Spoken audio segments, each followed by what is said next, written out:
Bien-aimés frères et sœurs, vous connaîtrez la vérité et la vérité vous affranchira. Ça, c'est pas moi qui le dis, c'est la Bible qui le dit. Mais moi, je vous dis mieux. Vous connaîtrez la vérité historique, notamment celle de vos ancêtres kémites, et vous aurez une vision globale de ce que c'est que la vraie souveraineté politique. J'ajoute, vous reviendrez à la spiritualité africaine ancestrale et vous comprendrez les enjeux de l'indépendance économique. Et pour terminer, vous accepterez votre identité culturelle kémite et vous obtiendrez deux choses. La première, c'est la paix. La seconde, c'est le développement, à une condition. L'unité de toute l'Afrique noire, l'unité de tous les Noirs du monde entier. Otep à tous, bienvenue sur la chaîne des panafricanistes par essence, par conviction et par excellence. Celle des citoyens kémites par nécessité et obligation de combat. Nous sommes une chaîne qui n'est guidée que par nos ancêtres et rien que par les ancêtres qui appartiennent à l'égrégore du monde noir. Par conséquent, nous ne croyons en aucun Dieu venu de l'étranger.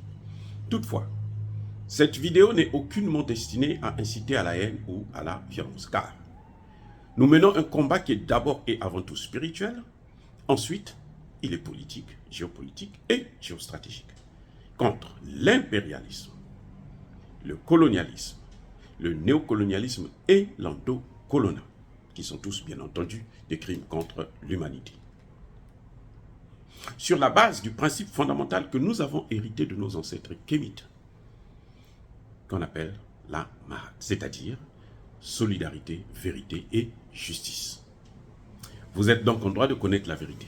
Et nous avons l'obligation de vous dire la vérité et rien que la vérité, afin que justice soit rendue au continent africain. Et ça, c'est notre modeste contribution dans cette noble lutte en faveur de la souveraineté, la dignité, la solidarité et l'unité africaine. Ça, c'est ce que nous appelons le panafricanisme. Bien-aimés frères et sœurs, je me pose la question de savoir quel est le problème de Macky Sall? Que veut-il exactement pour l'Afrique, pour le Mali? De quoi je me mêle? Que cherche Macky Sall? Pourquoi tient-il à protéger Emmanuel Macron et la France au niveau du Conseil de sécurité?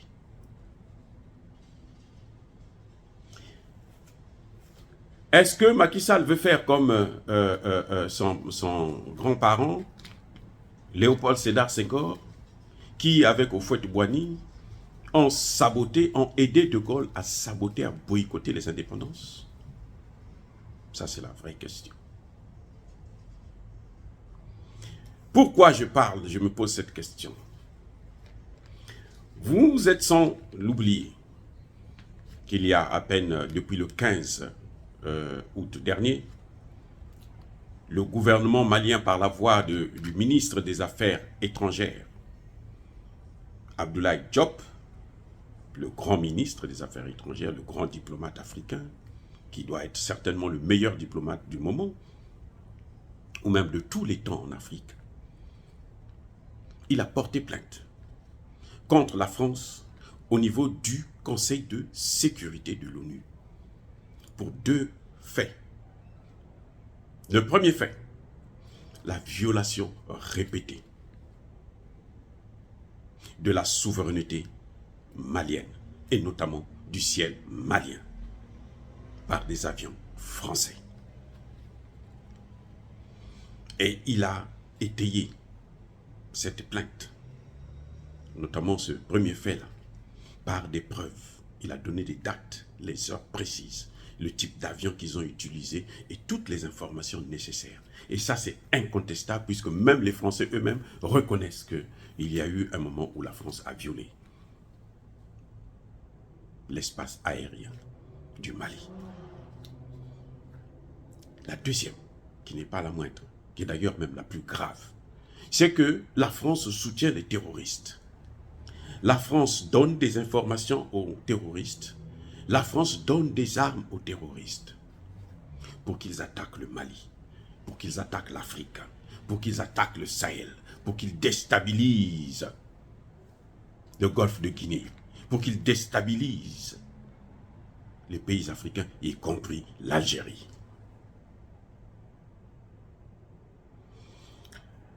Et le Mali a demandé une réunion d'urgence du Conseil de sécurité de l'ONU afin qu'il puisse examiner les preuves. Parce que sur le deuxième point, le ministre a pris soin de ne pas donner les preuves déjà, puisque ça devait faire débat. Non, il a dit ça, lors de la réunion, je veux mettre la France au pied du mur. Tous les obstacles sont en train de se multiplier pour empêcher à ce que cette réunion puisse avoir lieu, pour empêcher à ce que nous puissions connaître la vérité, pour empêcher à ce que justice soit rendue au Mali et au continent africain tout entier.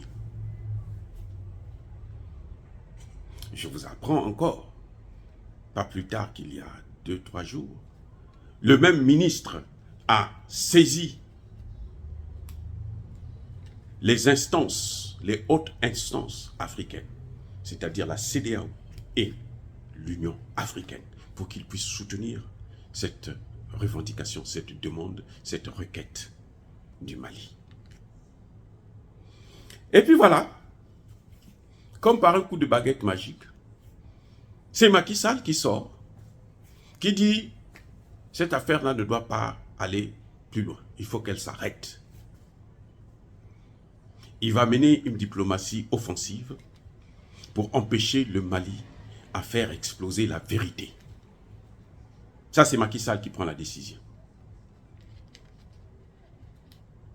Et il ajoute, il ne faut pas humilier la France, il ne faut pas exposer la France, il ne faut pas éclabousser les crimes de la France. Il ne faut pas que le monde entier puisse savoir que la France est un État terroriste. C'est comme ça que nous interprétons l'intervention de Macky Sall dans cette affaire. C'est pour ça que je me pose la question de quoi je me mêle. Que veut Macky Sall finalement? Nous savons que Macky Sall est un valet de la France. Et qu'un valet ne prend jamais l'initiative sans demander l'accord de son patron. Mais que la France puisse lui demander ça ouvertement. Macky Sall, nous savons aussi qu'il ne peut pas le faire au nom de l'Union africaine, parce que le Mali a écrit à l'Union africaine pour dire « j'ai besoin de votre soutien ».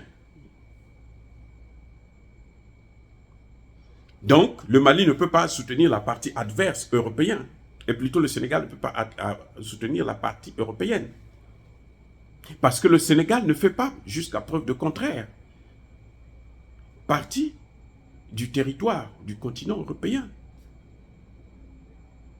Le Sénégal fait partie de l'Afrique et c'est l'Afrique qui subit. Il n'y a pas que le Mali. Il y a le Niger, il y a le Burkina Faso, il y a le Tchad, il y a la RDC, le Congo démocratique, il y a maintenant Al-Qaïda au Congo démocratique aussi, je vous informe, bien-aimés frères et sœurs. Il y a le Togo, il y a le Mali, il y a la Côte d'Ivoire, mais j'en passe, y compris le Sénégal. Pourquoi il ne veut pas que l'on puisse savoir la vérité? Est-ce que ce n'est pas parce qu'il est aussi acteur, c'est-à-dire qu'il est complice de la France pour détruire les pays africains? Qu'est-ce que la France lui réserve en retour? Un troisième mandat, c'est ça? C'est pour ça qu'il veut vendre l'Afrique? Pour son putain de troisième mandat? Non, non, non, non, non, non, non, non, non, non, non, non. Nous n'allons pas tolérer ça. Le principe, la doctrine africaine se caractérise par 3 mots. Solidarité, vérité et justice. Nous voulons connaître la vérité dans cette affaire. Nous voulons savoir d'où vient ce mal. Qui finance les terroristes? La question a déjà été posée en France même, au Parlement français, par Jean-Luc Mélenchon. Ce n'est pas par moi. Nous, on n'est pour rien. Nous, on regarde seulement, on écoute, on lit. Jean-Luc Mélenchon a posé la question à la France. Hein? Il a posé la question de savoir qui finance le terrorisme. Vous voyez, Macky Sall n'est même pas membre du Conseil de sécurité de l'ONU. Encore s'il était membre du Conseil de sécurité de l'ONU, membre non permanent au moins, ça pouvait se comprendre qu'ils se disent, bon, ben écoutez, c'est pas la peine qu'on amène ça là, ainsi de suite. Même,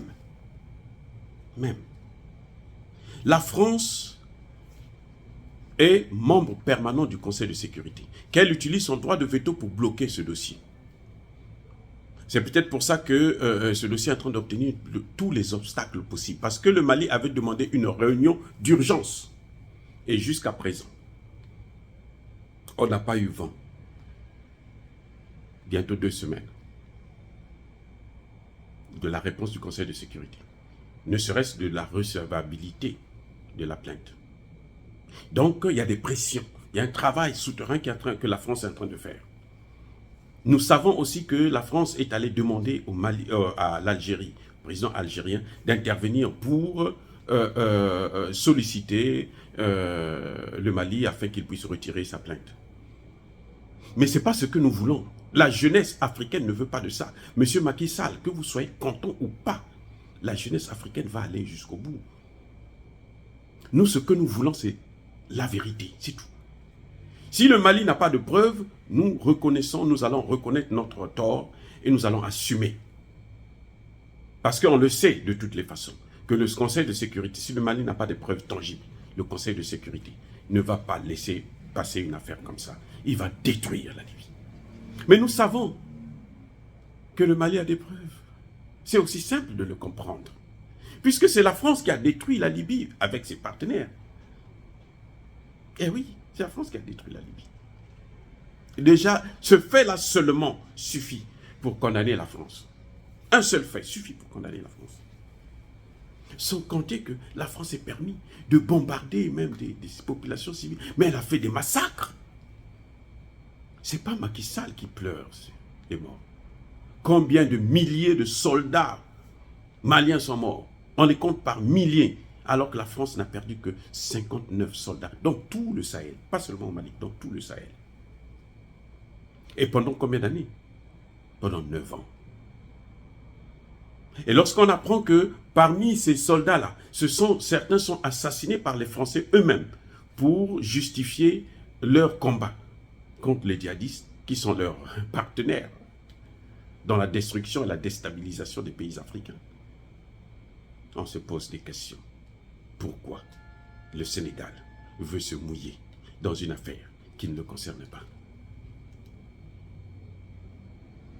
On a même l'impression que les 49 soldats ivoiriens qui ont été arrêtés au Mali, les mercenaires, ça, nous savons que la Côte d'Ivoire, nous avons critiqué, nous critiquons Alassane Ouattara, c'est notre père. Nous avons le droit de le critiquer, tant pis pour ce qu'il pense ou ce que les gens vont penser. C'est notre père. Nous avons le droit de le critiquer parce que ce qu'il fait, ce n'est pas bien pour nous. On le lui dit. Mais nous savons aussi que quelles que soient les critiques que nous pouvons avoir à l'égard d'Alassane Ouattara, il ne peut pas prendre l'initiative seul d'envoyer autant de soldats pour aller déstabiliser le Mali. Ce n'est pas possible. Il y a quelqu'un derrière. Et cette personne, ça ne peut être que la France. Au premier chef, c'est la France. Qui après amène Takuba, après amène les États-Unis, après amène tout le monde. Donc voilà, monsieur Macky Sall, si le pouvoir vous monte sur la tête là, démissionnez. Nous avons déjà un remplaçant. Monsieur Sonko, il est prêt. Il a été préparé, il est prêt. C'est un panafricaniste, il est prêt à assumer ses responsabilités. Si vous ne pouvez pas, démissionner. Ce n'est pas la peine d'humilier l'Algérie, et plutôt le Sénégal, en ce net moment. C'est trop. Vous avez passé déjà plus de 10 ans au pouvoir. Vous n'avez pas besoin d'humilier ce pays qui vous a fait confiance. En vous comportant ainsi, vous voulez vous mêler, vous voulez protéger la France dans les crimes qu'elle est en train de commettre en Afrique. Vous voyez, ils ont envoyé des journalistes venir dire que non, les Africains, ils délirent. Ils sont tous devenus fous. On nous traite de fous. Et nous voulons prouver à ces gens-là que nous ne sommes pas fous. Que Abdoulaye Diop n'est pas fou du tout. Et que c'est l'un des meilleurs que nous avons actuellement. C'est ça notre objectif à nous. Et si vous n'êtes pas avec nous, c'est que vous êtes contre nous, c'est que vous êtes contre l'Afrique. Et nous allons vous traiter comme tel. Jusqu'à preuve de contraire. Vous avez vu, lors des dernières législatives là, au Sénégal, vous avez perdu face à l'opposition, menée par Sonko. Pourquoi? C'est à cause de votre comportement là. Vous êtes plus français que sénégalais. Vous pouvez déjà, j'espère que vous avez déjà construit au Sénégal, et plutôt en France, ou j'espère que vous avez déjà acheté, ou Macron a déjà réservé un château pour vous là-bas. Parce qu'avec ce comportement, nous ne voulons même pas vous voir en Afrique. Les endocollants, on n'en veut plus. Nous combattons les endocollants. Dire cela, c'est inciter à la haine ou à la violence. Non. Nous voulons la vérité. L'Afrique souffre trop. L'Afrique pleure beaucoup à cause du terrorisme. Et l'Afrique est envahie par des terroristes. Nous voulons savoir qui les aide, qui leur donne des armes. Puisque ces terroristes, non, ils n'ont pas d'État. Même si on sait qu'il y a le Qatar, il y a l'Arabie Saoudite qui les soutient et autres. Mais le Qatar et l'Arabie Saoudite, il y a un bémol, c'est qu'ils ne fabriquent pas des armes.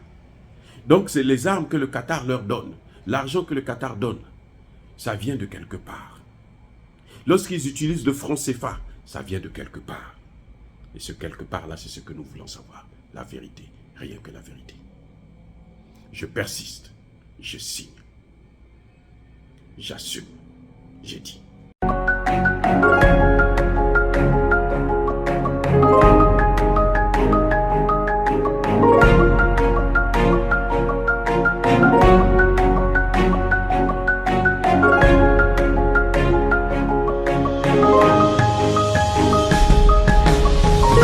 Eux, ils marchent par la foi et non par la vue. Mais moi, je vous conseille vivement de marcher par la connaissance scientifique et historique, notamment celle de nos ancêtres kémites, par les 5 sens et par l'intelligence. À vous, à Pierre.